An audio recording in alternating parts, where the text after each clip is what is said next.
मेरे से नहीं हो पाया कुछ। जब नेटफ्लिक्स आया और जेटिक्स गया तब से मैं नहीं रह पाता खुश। Okay, you see, I cut my hair. And इससे पहले मैंने एक वीडियो बनाई थी, ठीक है, जब मेरे लंबे बाल थे तब। खैर फॉरगेट ऑल दैट एंड बैम चालू करते। मैं थोड़ा चेंज करके आता हूँ इसे। Audience retention editing, a new technique or a style of editing. अब ये न्यू स्टाइल ऑफ एडिटिंग क्या है, इसके बारे में हम बात करेंगे, इसके बारे में हम डिटेल्ड में चर्चा करेंगे, ठीक है। ये नया सेटअप है तो थोड़ा अनकंफर्टेबल है मेरे लिए, बट गेट्स ऐसे अच्छा ही मैं दिख रहा हूँ, होगा, ठीक है।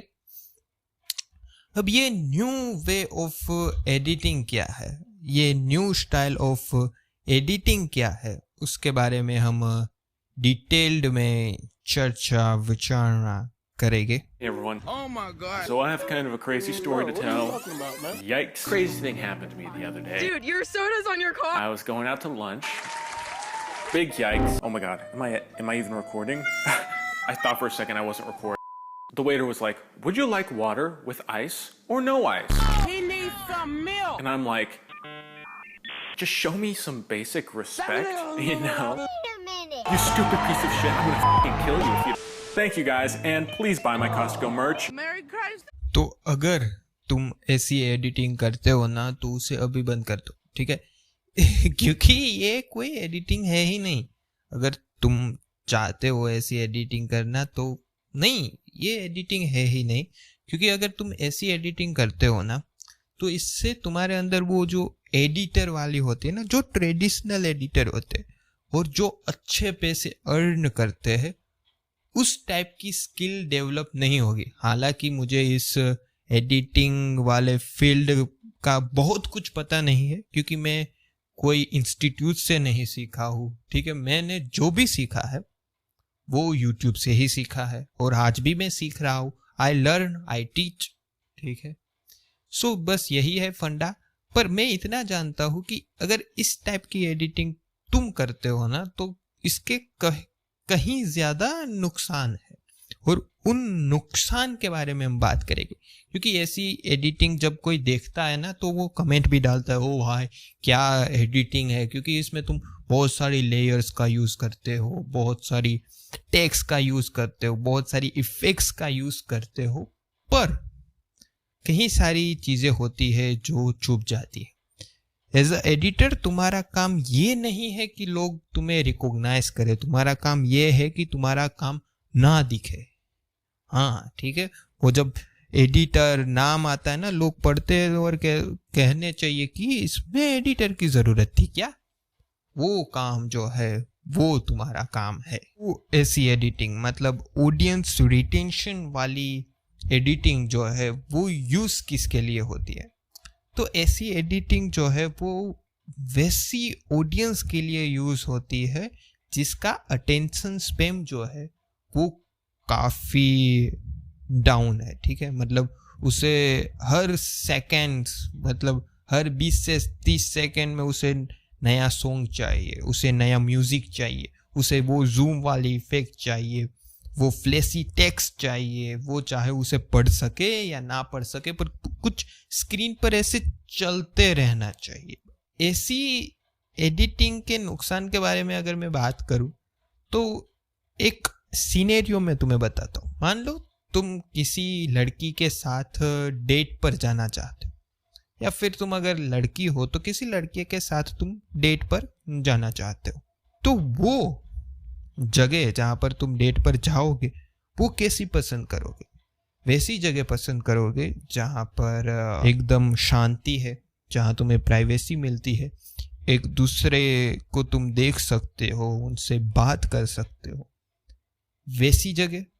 या फिर वैसी जगह जहां पर फ्लैशी सी लाइट चल रही है, जहां पर लाउड म्यूजिक चल रहा है, ठीक है, तुम दोनों एक दूसरे को ठीक से देख तक नहीं पा रहे, वैसी जगह। ये दो जगह है, उनमें से तुम्हें कौन सी जगह जाना पसंद रहेगा। अगर मैं होता तो मुझे वो पहली जगह पसंद आती जिस पर शांति मिलती है, जहाँ पर वो इन्वायरमेंट इतना लाउड नहीं है, हम दोनों बात कर पाए, वैसी जगह मैं रिकमेंड करता हूँ, ठीक है।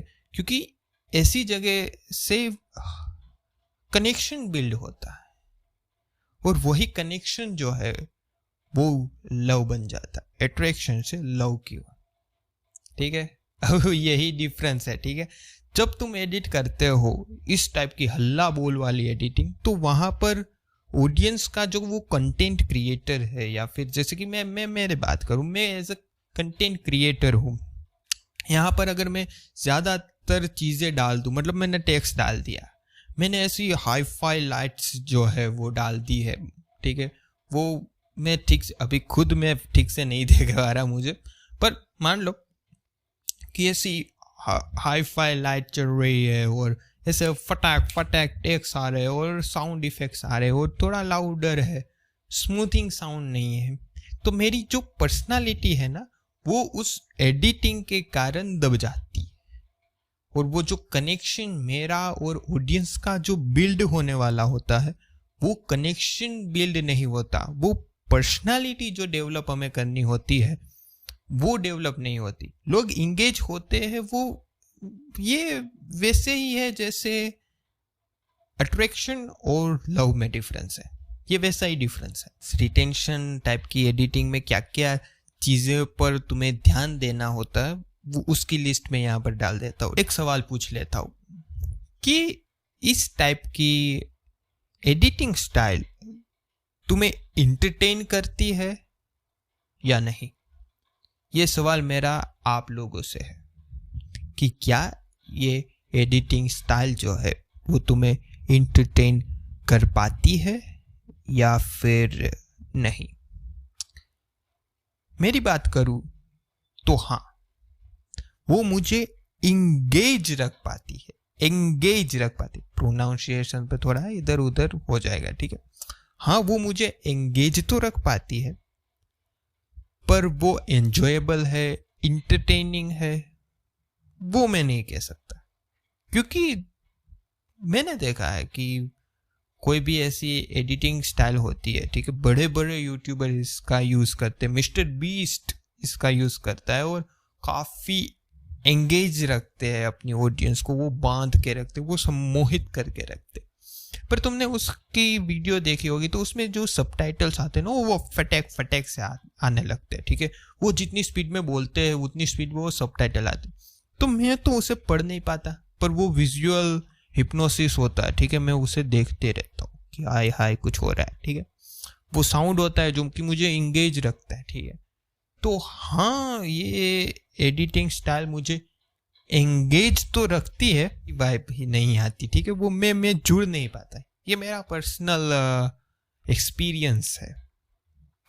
अब देखो, वीडियो जो है उसकी बैकबोन क्या होती है?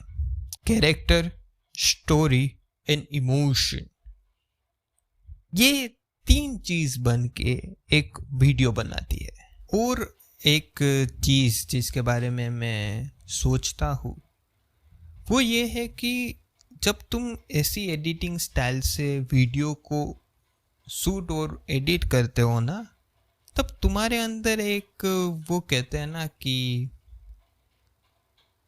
वो इमोशन आता है कि तुम्हारी जो ऑडियंस है ना वो तुम्हें नहीं देखेगी, तुम्हारा जो कॉन्फिडेंस है ना वो थोड़ा लो होता है, तभी तुम इस टाइप की एडिटिंग स्टाइल को जो है वो एडोप्ट करते हो। जैसे कि तुम्हें अपनी क्राफ्टिंग पर, अपनी कंटेंट की वैल्यू पर इतना भरोसा नहीं होता, इतना कॉन्फिडेंस नहीं होता कि जो मैं बात बता रहा हूँ वो इतनी अच्छी है कि लोग सुनेंगे, बोर होगे फिर भी वो सुनेंगे। मैं जानता हूँ आज के टाइम पर लोग बहुत जल्दी बोर हो जाते हैं। थिएटर में भी तुम देखोगे कि लोग अपना मोबाइल निकाल देते, तो अटेंशन स्पैम जो है वो लोगों का ऑलरेडी नीचे गिरता जा रहा है। पर जब हम ये शॉर्ट्स और ये इस टाइप की जब एडिटिंग हम भी डिलीवर करने लगेंगे तो ऑडियंस जो है वो कहीं ना कहीं ऐसे ही कंटेंट को कंज्यूम कर रही है। अब मान लो कि 1% लोग ही है जो कि कंटेंट बना रहे हैं, ठीक है, वो कंटेंट बना रहे हैं, बाकी तो सब उसकी ऑडियंस है ना, लोग ऑडियंस है। और जब ऑडियंस है ज़्यादा और कंटेंट क्रिएटर है कम, तो कंटेंट क्रिएटर तो कमाएंगे। अब देखो यूट्यूब जो है वो एक एड मैट्रिक्स में पड़ा हुआ है, उसे तो चाहिए कि लोग उसके प्लेटफॉर्म पर एंगेज रहे, वो तो चाहता है कि लोग बांधे हुए रहे वहाँ पर, ठीक है। तो वो तो ऐसी एडिटिंग स्टाइल को प्रमोट करता है क्योंकि ये इंगेजिंग है। अब देखो 1 और 1 11 करके मैं बताऊँ, 1 और 1 2 करके बताऊँ, ऐसी सारी चीज़ें मैं बताता रहूँगा, रिपीटेशन करता रहूँगा, तो मैं जब कंटेंट अच्छा नहीं होता है, ठीक है, मेरी क्राफ्टिंग इतनी अच्छी नहीं होती और मुझे मेरी ऑडियंस जो है उस पर भी भरोसा नहीं है कि वो मेरी वीडियोस को देखेगी, तब मैं ऐसी एडिटिंग स्टाइल डाल दूंगा। ये साइकोलॉजिकल हैक्स है, ठीक है। कोई तुम रेड कलर देखो, अब यूट्यूब पर भी मैंने अभी देख रहा था कि कोई वो RGB टाइप का वो कलर व्हील्स आते हैं, ठीक है, तुम उस पर क्लिक करते हो तो वैसे तुम्हें थंबनेल्स देखने को मिलते। अब उसके बारे में मुझे डिटेल नहीं पता, पर कहीं ना कहीं यूट्यूब भी चाहता है कि तुम्हारा जो अटेंशन है वो अपनी तरफ खींचे, ठीक है, क्योंकि इट्स अ मार्केटिंग, ठीक है, ये एडवर्टाइजमेंट है। पर एज अ ऑडियंस कहीं ना कहीं ऑडियंस जो है उसकी अटेंशन स्पैन लो हो रही है। स्टूडेंट के लिए ये बहुत दिक्कत वाली बात हो रही है। तो कुछ चुनिंदा क्रिएटर वैसे भी होने चाहिए जो कि ऑडियंस को बोर करे जैसे कि मैं अभी जो हूँ वो तुम्हें बोर कर रहा होगा, पर ये इन्फॉर्मेशन काफ़ी अच्छी है, ठीक है। ये मैंने जब खुद रियलाइज़ किया, एक्सपीरियंस किया, तो मुझे लगा कि नहीं ये बात है। लोग देखे ना देखे दूसरी बात है, पर लोग अगर सुनते भी है ना कुछ, तो वो उसे समझ पाते, उसे देख पाते। अब बोरिंग हो पर तुम्हारी लाइफ में अगर वैल्यू ऐड करे, तुम्हें कुछ सिखा के जाए, तो वो अच्छी बात है। हमें हमारे माइंड को ऐसा नहीं बनाना चाहिए कि कोई तुम अच्छे टीचर को छोड़कर, वैसे पीसफुल टीचर को छोड़कर तुम वैसे यू करने वाली एडिटिंग स्टाइल को फॉलो कर। अब देखो ये साइकोलॉजिकल हैक है, ये अब जो टाइम आ रहा है उसके लिए ये ज़रूरी है, ठीक है। अब ऐसी ऑडियंस है तो पैसे कमाने के लिए तुम ये करोगे, क्योंकि यूट्यूब ब्रेड बटर प्रोवाइड करता है तुम्हें, ठीक है, खाने के लिए रोटी दे रहा है भाई, तो फिर ऐसी एडिटिंग स्टाइल तुम्हें एडोप्ट करनी पड़ती है, आई नो। पर मैं ये नहीं कह रहा ये अच्छा है ये बुरा है, मैं बस इतना ही कहता हूँ कि इसका मिसयूज़ हो सकता है। तुम्हारे पास अगर कोई अच्छी स्टोरी नहीं है और तुम्हें वीक में वीडियो डालनी है, तो तुम बस इस स्टाइल को एडोप्ट करो, इस फॉर्मूले को एडोप्ट करो और डाल दो, वीडियो हो जाएगी। और होती भी है, कहीं यूट्यूबर्स यही सारी चीज़ें करते हैं, ठीक है। पर तुम अपनी ऑडियंस के साथ जब कनेक्शन बनाते हो ना, तो एक मेरा मानना है कि एक पीसफुल कम्युनिटी, एक पीसफुल ऑडियंस जो है उसकी परचेसिंग पावर जो है वो ज़्यादा होती है। थोड़ी प्रोडक्ट के बारे में मैं बात कर लूँ, मान के चलो कि मुझे ये मार्कर शेल करनी है, ठीक है, मुझे ये मार्कर शेल करनी है। अब मैंने इसे यहाँ पर प्लेस कर दिया, ठीक है, इसे मैंने यहाँ पर प्लेस कर दिया, ये मार्केटिंग हो रहा है, ठीक है, ये कंपनी की मार्केटिंग हो रही है। स्पॉन्सर मुझे इसके पैसे देगा, क्यों? क्योंकि मैंने इसे वीडियो में आपको दिखाया। अगर मेरी ऑडियंस ऑथेंटिक है, जो मुझे फॉलो करती है, तो वो क्या देखेगी कि अरे भौदीप भी से यूज़ करता है, मतलब ये प्रोडक्ट अच्छा होगा। तो तुम देखते हो कि मार्केटिंग जो है वो ऐसे हो सकती है। पर जब ऑडियंस का उसके क्रिएटर के साथ ये कनेक्शन ही नहीं है, जिसके बारे में मैंने पहले बात की, ये कनेक्शन ही नहीं आता, ये लव वाली बात ही नहीं आती, तो ये सारी एडिटिंग वहाँ फेल हो जाती है। तो ध्यान रहो कि तुम कुछ वीडियो डालो, उसमें ये इस टाइप की चीज़ें यूज़ कर दो, पर बहुत मत करना कि तुम्हारे और ऑडियंस के बीच एक गैप जनरेट हो जाए, वो तुमसे कनेक्ट ना होकर तुम्हारी एडिटिंग से कनेक्ट हो जाए। तो ये वीडियो उन सब क्रिएटर्स के लिए है, हर कोई यूट्यूबर या सोशल मीडिया पर वीडियोस डालते हैं उनके लिए है। जो मैं फील करता था वो मैंने आप लोगों को बता दिया। अब देखो मैं भी सीख रहा हूँ, मुझे भी सारी चीज़ें नहीं आती, मुझे अच्छे से बोलना नहीं आता। मैं गुजरात में रहता हूँ तो मेरी यूँ तो मदर टंग गुजराती है, तो मेरी हिंदी जो है वो भी ऐसी है, ठीक है, अब जो है वो है। पर इन सारी चीज़ों को जब मैं तुम लोगों तक डिलीवर करता हूँ तो एक ऑथेंटिक चीज़ जाती, एक अच्छी चीज़ जाती, और उसे ही मैं एक कनेक्शन कहता हूँ। लव यही है कि आप दोनों एक साथ ग्रो हो। तो एज अ ऑडियंस आपको अच्छा लगा हो ये वीडियो तो लाइक करें, शेयर भी कर सकते, सब्सक्राइब भी कर सकते। ओके, तो दिस इज़ फॉर टुडे। मिलते हैं कल किसी और वीडियो के साथ। आपको मेरी बात कैसी लगी, कैसी नहीं लगी, कमेंट में ज़रूर बताइएगा। Thank you for watching.